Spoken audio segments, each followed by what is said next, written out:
Hey guys, my name's JessiMew, and welcome back to another episode of an honestly very hard challenge.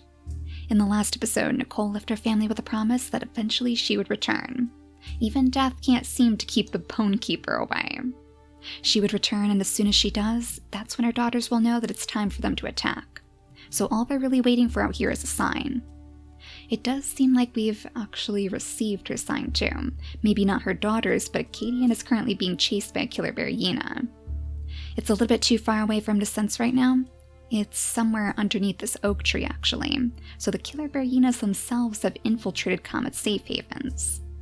That makes me think even more that she must have become the beast, literally become the beast that she used to hunt.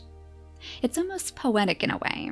She was so consumed by this need for revenge that she would take any avenue she could to see her enemies destroyed. So perhaps using the darkness that has always been chasing at Akkadian's heels, she was able to slink in undetected right beneath Anime's eye. We'd always assumed that Anime probably governed the killer beryenas too, but to be honest, I think it's being compelled by a different force now. Nicole the Bone Keeper is going to be the one who sends the killer beryenas after our tribe mates. Not a challenge like Anime's trials, just a way to kill them off once and for all. So Akkadian is going to try his best to get away, but with all these little bunnies skittering around him, there's probably a pretty good chance that the killer bearyena is going to follow. That might not be such a bad thing plot-wise though, because then Elara is going to be sure. She will know without a doubt as soon as she looks into those big red eyes that this is the sign she's been waiting for. Right now, I guess all we can really have her do is go after the bunnies. She was a little bit upset with herself in the previous episode anyways, since she couldn't grab one with her remaining turns. So now at least she has some lunch to share. Or perhaps to keep to herself, as it were, because I can't really imagine her allowing her sister to pick up the meat instead. That being said, it looks like you have a bunny down here. So since I'm sure you're so envious of your sister's strength, why don't we have you jump down here so you can prove that you can actually catch bunnies too? She probably feels like she's so much clumsier than her sister though. After all, Elara is so much bigger than she is. Not just in body type, but in age too. So taking down the bunny didn't even tire her out. And on the flip side, poor Pernille can't even gather the meat on this turn. She's going to have to wait till the next one instead. Now Stone, it looks like you have a little bit of food down here. And I would have you go help your daughter, but you kind of need to stay by Lelouin's side right now. That's a little bit more important. He's kind of raising her in a bit of a more affectionate way than Nicole ever did for her other children. Luckily, the bluebirds aren't anywhere nearby, so we wouldn't have to worry about them swooping her away. But that being said, I don't think Stone is going to take any chances. At the very most, I guess maybe we could have her move out of the nest. There's some roots over here anyways. Yeah, you know, why don't you actually settle down right next to our peaceful bear? A little bit of influence from our beacon of positivity, too. I think that's just what she needs. I was kind of wondering if maybe over time, Lelouin's gems are going to start to change. You guys mentioned that she would probably work better with Stone's color scheme. Those fiery red gems would look really nice against her fur, and it would imply that he's raised her more than Nicole, too. So maybe we should have them slowly fade over time? Or rather, slowly warm up, just as her own heart begins to shine, echoing the colors of the healing fruits even, which influenced her so clearly. I don't think Stone is going to take notice just yet. He's probably a little bit too busy with the roots anyways right now, but maybe he'll notice when she grows her next gem. Alright, so with this side of the island taken care of, let's go back to the main camp. Jericho and Mars are still trying their best to clear out the area, so everything is going to be safe and sound for the babies. Now, Mars has one more acorn to pick up. Oh, and hello, little Crabbit. Are you coming by here to knock down some more acorns for Mars? Oh, how strange. Yet another Crabbit has slipped into the camp somehow. Probably looking for clownfish, of course. I guess that's a good reminder of the omen that you felt before, clownfish. You know that something dangerous is going to happen by the water still. I feel like he really has reversed it to be an omen just for Aqua, though, so maybe he has pushed it to the back of his mind. He figures as long as he stays by her side, then he can make sure she stays safe no matter what. So as she goes over to the other side of the stream maybe, because it doesn't really seem like there are any clown koi in the water over here, he's going to follow right in her shadow. We'll bring her right up to the nest, I suppose. and you might actually have to light up the rest of the way for her. Unfortunately, she is so hard at seeing. Let's have her actually jump on top of the stump right here, just so she can peer a bit more clearly into the water. And likewise, Addie, we're going to make sure that you don't get too far away either. You know, something else I've been considering, since Aqua made it pretty clear that she doesn't want to have a family anytime soon, I don't think that's going to be in the cards for her. What if we could have Addie help Mars perhaps raise a family? Maybe both Mars and Jericho. It's kind of been pushed to the wayside after all of the drama that took place in so many of our other families. But I do kind of feel like Jericho and Mars might have some feelings for each other. I mean, our little shipper bunnies made it very, very clear that Takir was hoping they'd get together, so maybe they're hoping to raise a family in the future sometime too. So if we could perhaps look past Addie's double no-paws, because that means her babies are guaranteed to have them, I feel like that might actually be a good way to tell their story. We don't have too many other choices for females after all. Morgana is about to have a baby of her own. She has 5 days remaining, I believe. So, you know what? Why don't we make sure that you're clearing out the land right around the ceiling fruit? Oh, and excellent. Looks like you even got a little snack for both of you. Oh my goodness, another snack? Oh, poor Awkward. He's too weak since he doesn't have any claws or the big body. But he tried his best, and you know that's something to celebrate. Awkward used to be so shy and skittish. In fact, the last time we were here was when they were chasing bunnies together, and that was what initially brought them together in the first place. So this is a very nostalgic moment for you both. We'll leave you right here so you can continue to clear out the area around the nest, or at least where the nest is going to be. So yeah, I think that is something that we'll probably keep in mind for the future. Maybe someday Addie can have a baby with either Mars or Jericho, and she can let them raise the baby as she goes off adventuring with Aqua. So maybe right now that's just a quiet idea that's being planted in the back of her mind. Maybe she's having a little conversation with Mars in which he's fawning over the new babies in the tribe. He misses playing with Clownfish, of course. But now they have Kit here too, and she is just the most adorable little mud puppy that he has ever seen. So it's pretty clear to Addie that he would make a wonderful father in the future. And maybe as Jericho pads closer too, picking up the grasses as he goes, watching the bunnies as he goes. Why don't we have you come on over here so you can pick up that bunny on the next turn? And Addie can wander off with a new decision to make. I guess we could even have her settle down on this nest for now, so she'll be super close to her friend too. Maybe she can help her try to spot some of those clownfish in the water. And as for you, Mars, let's have you knock down a couple more of those acorns, okay? We'll have you sit on top of your stump again, and on the next turn you can grab the rest. Yeah, it almost seems like the Crabbit is trying to share some techniques with you or something. Maybe he learned how to knock down a whole bunch of coconuts by the water. Now last but not least, we have Kit and Celestite. Now Celestite only has a couple of days left on her lifespan. 2 days remaining, and then she's going to return to the skies too. Return to Comet even. She'll finally get the chance to see him again. And since she is Moon Eye's champion, we know that she can definitely sense her time is drawing near. So she's going to spend every last moment that she can right next to her baby. Let's bring Kit over here for now, so we can try our best to pop these roots again. This is what you were doing before, actually. You were going to see if you could pop a nice fresh patch of mud for your baby to play in. Hopefully you can do that on the next turn, because I'm sure she would appreciate that. Now I think we should be ready to skip the day. So, Akkadian, moment of truth here. Let's see if the bearyena is going to follow you. For that matter, let's see if the bearyena is going to be able to catch up with you. Is he moving through the grasses? Oh, you can't sense him yet? Oh my gosh, did you actually escape from the bearyena then? That was very, very lucky. That being said, this is still a message that he can definitely deliver to the ladies over in the clearing, and he is not going to stop for anything. He knows better now than to test his luck. So all he can do is run. And I guess that's probably something that Elara would hear. Since he's so close to the Forbidden Clearing now, maybe she would be alerted too. We'll bring her over here since she doesn't have any meat left to pick up. There's just this little bit over here by Pernille. And I guess there are some more bunnies wrestling around you anyways, probably leading her straight toward you. Can't really expect that Akkadian would be too quiet in a moment like this, though. Not when he's in such a state of panic. So it's time for Elara to start creeping into the grasses too, probably poised and ready to strike with that big scorpion tail of hers. We'll have Pernille creep along the outskirts, probably just trying to keep up with her sister, who she still figures is so much stronger than her. Look at her with her endless energy.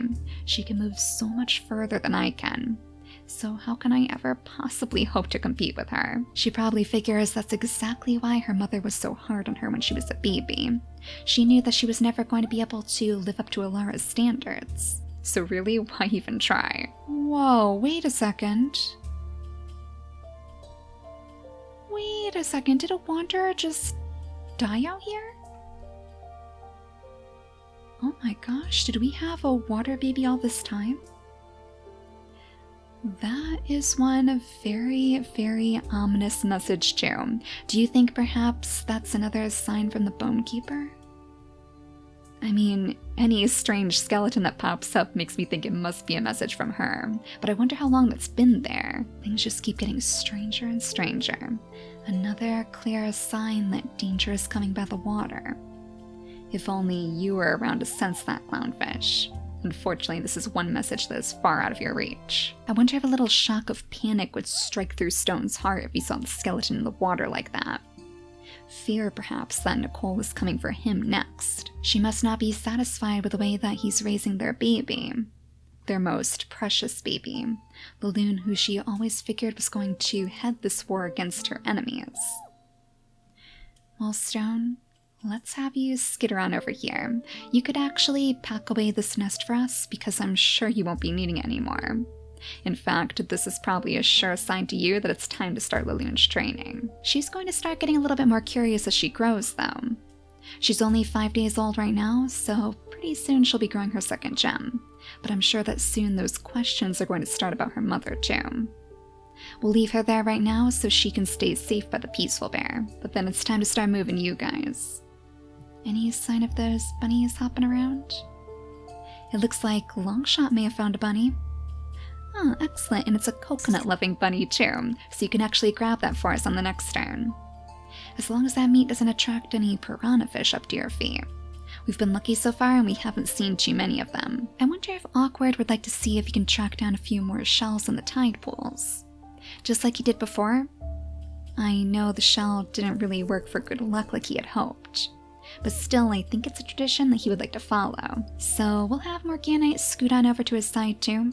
And we'll leave her with that one extra turn just in case any leeches get a little bit too close.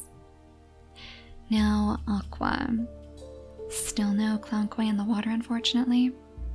There's bunnies hopping all around though, so I suppose we could always have Adeline lie in wait. We could actually bring you over here to the edge of the clearing. There we go, and take down that bunny for us. Clownfish is a little bit too far away to grab the meat himself, but I suppose we could always have Aqua jump over here. It's a little bit risky, since you do know this was the last place where Nicole was spotted. Mars would probably tell everybody as much, so they would know to stay away. So you're not going to go too much further. Let's just bring you back up to your tree stump for now. Clownfish is probably a little bit distracted anyways. I wonder if he's noticed that Celestite is starting to slow down too. So he might be getting a bit worried about Kit. She still only has one gem after all, and she's not going to grow her next one on the next turn. So maybe we could have Clownfish skitter on over here, just so Kit won't be alone, as Celestite tries her hardest to paw up the ground. Oh, she just can't do it with her last remaining energy. Well, we know that she tried her hardest. Oh! And there's the clown koi.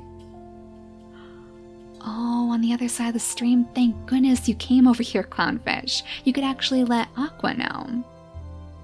Alright, so if he notices, if he's not too distracted, and if the clown koi doesn't swim away before she can see it. Right now, his main concern is just comforting his little sister. Celestite is all she ever knew about her parents. Comet was already long gone by the time she was born, so knowing that she'll never see her mother again is probably tearing her apart. Losing her mother so young in her life is clearly going to affect her, but Celestite would just pull her close, gently pat her on the head, Tell her not to cry because she and Comet are going to be watching over them always, right from the shelter of the oak trees. As Moon Eye's champion, she can help keep their true path safe, and hopefully defend them from any needless death too. So we'll have Clownfish stay right next to her side. These two can huddle around Celestite as Jericho gathers the last of the acorns, so Mars will have time to sing a little song of mourning for her. I feel like that would be a sweet way to send her off. Maybe guide her straight toward Comet's side again through the power of song. Jericho, meanwhile, seems to be trying to hide his feelings through work, so we'll have him stay right behind Mars too. Now we should be ready to go ahead and skip the day again. We'll just have Morganite go ahead and clear out a little bit of the extra grass around the stumps over here. That way they could use those in the future too. But otherwise, let's go straight back to you, Akkadian. I know the killer bearyena doesn't seem to be following you, but just in case, because I definitely still hear those growls. I think I may have actually heard a crabbit too. Yeah, was that our crabbit passing away? Oh, how fitting, on the very same day that Celestite passed. Was there some connection there, Clownfish? A death by the water? Is this what the deities meant? Is this what they meant for you to see? I mean, she is awfully close to the waves, and the Clownfish is watching too. I wonder if that had anything to do with it. But unfortunately, you won't be able to collect the remains of the crabbit right now. Not unless maybe Jericho comes over here to keep watch of the baby instead. And you know what, Jericho? You can't really hide behind your work forever. You're going to have to mourn too. So maybe that would actually be better for you. We'll bring you over here so you can try to pull up the ground too. Maybe set her remains to rest. And then Clownfish, you can come on over here to inspect the remains of this crabbit. This is your expertise after all, so you tell us what this means. Part of me is afraid that this might actually be a message from Moon Eye. Like if she's gathering strength now that her champion is gone. Maybe she wants to warn Clownfish one more time that trouble is brewing. And the fact that it's yet another crabbit makes me think it still has to mean something is going to happen by the water. But I guess we're just going to have to wait and find out. So Mars, one more time, let out a nice big call. Oh, you summoned every last bunny in the land too. If only Jericho was around, he could probably pounce on one of those for you, but I guess you're going to have to wait for the next turn. Unless maybe a long shot finally scoots up from the darkness over here. You know, he would be pretty good at bunny hunting too. He doesn't have the claw, but he's still nice and strong, and he's probably due for a little bit of action anyways. And we probably don't want to leave you right next to the water without moving you first. Let's have Awkward dip his toes in for a moment, just to see if he can smell any of those shells in the distance. Unfortunately, it seems like all of the shores are bare right now, and I know you're not going to want to get too far away from Morganite because she only has 3 days remaining. So we'll have her sit on top of her throne, grab some bunnies in the meantime too. Go ahead, stock up on that extra food for us. And Awkward will go ahead and comb the shores. Actually, we should probably stop and see when the storms are going to come back, because I know you're definitely going to want to take shelter. You're not going to take any chances then. So in 2 days it's going to rain again? Yeah, that means you're probably going to want to head on back to Morganite's side on the next turn. That'd be a good time for her to build her nest anyways.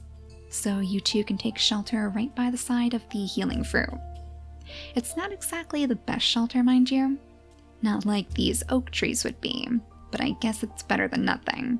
And it's certainly better than being in the ocean. Now, unfortunately, since Clownfish didn't alert you, I guess you're not going to know about that clown koi over here. Oh, and fittingly, it looks like it's actually skidded away anyways, so you probably wouldn't even be able to find it. Well, you know what, Aqua? Maybe that means it's a good time for you to let out some songs too. Another way for you to honor your mother as well, because I know you're going to miss her too. I think all of the children should really get their time to mourn. Everybody except for Akkadian, who still has no idea what's going on. We'll have Adeline go ahead and support her, clearing out the grasses and perhaps singing by her side. And then we'll head back to Stone as he tries to figure out the best way to start Walloon's training. It looks like the peaceful bear may have actually turned away. I suppose we could always have you skid around down here to offer up that extra nesting material, the very same stuff that you just picked up over here in the nest before. We kind of want to have you around after all. You're a very, very helpful babysitter, of course, and if any bluebirds spawn overhead during training, we could definitely use your extra protection. Not to mention he has no idea what's brewing out in the Forbidden Clearing over here. So come on over this way, and we'll have Laloon follow right in your shadow. Maybe you can lead her around to those other roots that you found before. She can try her best to paw those up too. It's not quite as grueling work as Nicole used to put her babies through, but at the same time he wants to figure out where her unique strengths are. Maybe she's good at digging up roots. Maybe she's good at fishing. Sheba used to help Stone chase after bunnies, if you remember. That was his favorite thing to do with his mother, and that was how he learned that he had such a love for the hunt in the first place. Though it was also how he caught Nicole's eye. His raw potential really drew her to him. Things would have been so different if he had only been a little bit lazier. I wonder if she would start asking a couple questions now. Like, what was Mom actually like? She knows about this mission that she had in mind for her. She knows that she wants her to be some sort of leader. But what made Nicole Nicole? And perhaps more importantly, what made Nicole the bone keeper? I feel like Stone would probably call her very driven. He can't really call her obsessed after all, despite how much she may have been toward the end. All she really wanted was to vanquish those who would bring harm to the tribe. She even led an entire army against the beasts. Honestly, like nothing could daunt her. She was very stubborn and very strong-willed. I guess Stone probably sees a little bit of that fiery personality in Laloon too, especially in her need to question things. So if Nicole just wanted to keep the tribe safe, why are we attacking another tribe?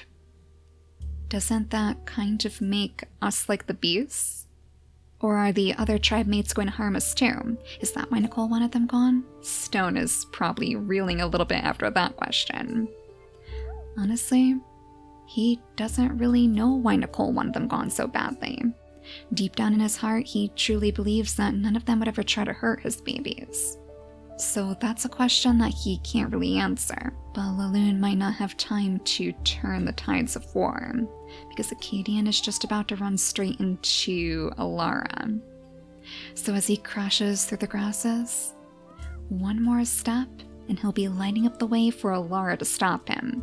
She'd probably pin him down right in the grass, the scorpion tail just hanging inches from his nose, ready to interrogate this intruder. She is Wrath, so he's lucky that she didn't just kill him outright.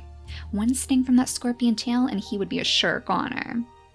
But luckily for him, he has some information that she's going to love, as soon as he lets slip about that red-eyed beast. Nobody else in their tribe has ever had red eyes before. I think she was truly the only albino baby that we had, right? I can't remember any other albinos being born even far off in the ancient times with Mist. So all this talk about red eyes has to have her mind spinning. Did he actually see her mother? Elara is so desperate for a sign, so desperate for the signal to go out and attack, that I think she'd be willing to listen to anything. So she'll lead him back to the tribe. Or at the very least, she'll lead him back to her sister. As she stumbles through the grasses again, sits high on top of the stump, she'll drag him out into the clearing so he can tell Pernille what he saw himself. Let's have her skid around over here too so she can hear a little bit better. And if only she had gone over here instead, she could probably pick off a bunny too. Of course, Pernille, isn't that just the way? Always one step behind your big sister. You probably figured that she wouldn't have made such a foolish mistake. So one more time, let's go ahead and skip the day. We don't have any births to watch, and I'm pretty sure the bearyena isn't going to come after you guys now, unless maybe a new one spawns in its place. Well, we do have a bluebird circling overhead. That's an awfully interesting omen. The bluebird who we once considered to be the darkness chasing after your heels. But now that Nicole is in the mix, it makes me wonder if the bluebird was protecting you all along. Well, Elara is sure now. This means war. So she's going to use her 3 turns to let out her battle cry. It's time for her family to charge off into the darkness and see if they can finish this war that their mother started. they know without a doubt that the Bone Keeper is watching them now. So in the next episode, the two tribes will finally be crossing paths, for better or for worse. This will be the culmination of all of the omens we've collected over the past few episodes, and it seems unlikely to me that we're going to escape without any deaths. All we can hope is that one of our deities will at least warn Comet's family first. Comet and Celestite themselves said that they were watching, so let's see if they can pull through. But for now, thank you all so much for watching, and I'll see you all next time. Bye guys!